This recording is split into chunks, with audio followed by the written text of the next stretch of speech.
Joo, hyvää iltaa. Iltaa kaikille.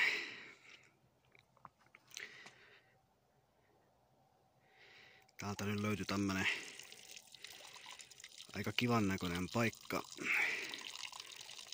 Paikka, mikä pystyy tällainen aika hyvin piilossakin kusta. Se on tommonen noin hyvä korkea suoja tohon suuntaan ja